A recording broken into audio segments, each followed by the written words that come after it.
Isang magandang gabi po sa ating lahat.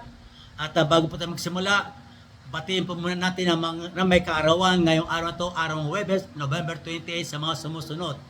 Kay Winnie Arboleda, na dating naglaro sa MLQU at naglaro sa PBA sa kupunan ng Air 21 at ang PEDEX. Si Winnie Arboleda po ay nakasama ko sa Darwin, Australia sa Arapura Games kung saan nag-champion po tayo ang Pilipinas. Happy birthday din po sa aking kabarangay Armando Birongoy, kay Referee Ron Ramirez, Referee Pot Abano, Referee John Capit at Referee Long Rambakal sa Tuwito. Maligayang kaarawan po sa inyo lahat. At shout out din po kila Alvin Yohak, Cesar Nunez Jr., Bongi Villanueva, Alvin Albino at kay Dodong Katibag. Kumusta po kayo lahat at naway na sa mabuti kayong kalagayan. Tatalakay po natin ang pagpapatuloy doon sa fake being foul sa Article 36-16 ng OBRI. Ito po ang sitwasyon na bihira mangyari na alam ko magugulo ng mga referee pag ito'y nangyari sa kanilang sitwasyon. Ang sabi po doon sa example, B1 defense dribbler A1. B1 falls down trying to give an impression of being fouled by A1. At the same time, A1 makes a sudden move with the head trying to give an impression of being fouled by B1. Isalin natin sa wikang Tagalog. Ang sabi doon, dinidepensahan ni B1 si A1 na nagdidribble. Bumaksak si B1 habang sinusubukang magbigay ng impression na na-foul siya ng A1. Kasabay nito, ang A1 ay gumawa ng isang biglang paggalaw ng ulo na sinusubukang magbigay ng isang impression ng pagiging foul ng B1. Kaya katawa po. Ibig sabihin po ito, in defense at offensa, nag-faking a foul o nag-flopping. Yung A1 na nag-dribble, yung B1 na nag-defensahan, tumasik din po ito. Nag-ibigay siya ng impression na foul sila. Yun ang faking a foul. Ano pong interpretation ng FIBA rito? Sabi sa FIBA, the referee charges both A1 and B1 with a fake warning. Fake warning. If the team's first fake warning, or a technical foul if the team's second fake warning. Okay? Tatlo po sitwasyon ang pwede mangyari dito sa lugar na to na wala sa FIBA. Pero dahil sa aking pagkasaliksik at pag-cross-referencing ng rules, ito po ang mangyayari. Tatlo sitwasyon po yon. Yung una po, wala pang first fake warning. Wala pang fake warning. Wala sa isa. Yung pangalawa naman po, both teams po meron fake warning. At yung pangalang sitwasyon, isang team meron ng fake warning, isang team wala pa. Kaya unahin natin doon sa wala pang may warning. Sabi doon, if only for the first team warning for both teams, without stopping the game, the referee signals the fake by showing twice the lower forearm signal for both teams. Wala pa pong warning, nag-fake yung A1 at B1, hindi tayo pipito, hindi natin titigil ang game. Bagkus, mag-signal po tayo sa both team ng lower the forearm signal. Okay ba? Wala pa po, hindi natin pwedeng itigil yon. Kasi yun ang sabi sa rules, without stopping the game.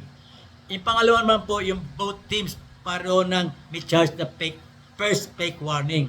Yung Team B at yung Team A, meron silang warning.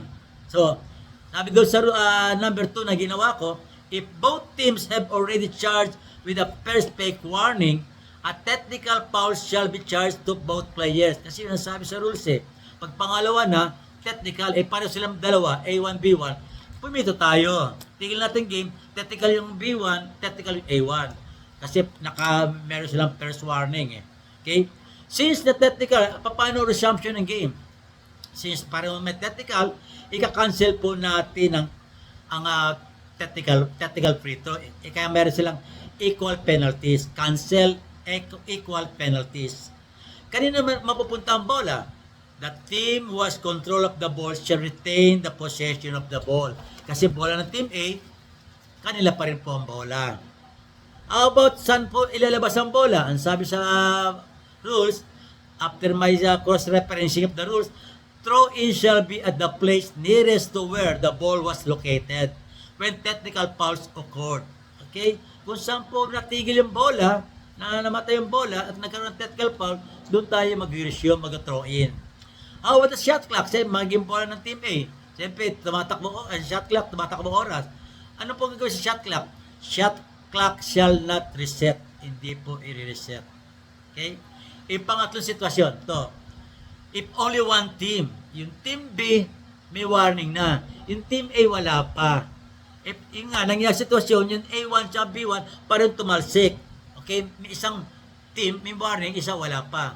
So, sabi doon, if only one team have already charged with a first fake warning, a technical foul shall be charged to their player, while the other team shall charge with a fake warning. So, since meron ng warning, technical yung B, yung B1. Yung A1 naman, yung Team A, yung warning natin, ng twice at the lower arm for arm. Okay?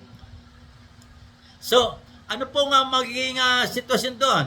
Nagkaroon na isang team nga na technical. Siyempre, may isang technical.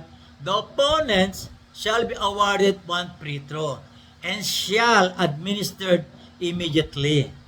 And the head coach shall designate the free thrower with no line up. So, siyempre, may technical foul, may free throw kalaban. No? Then, head coach ang magde-designate ng free thrower with no line up. Okay?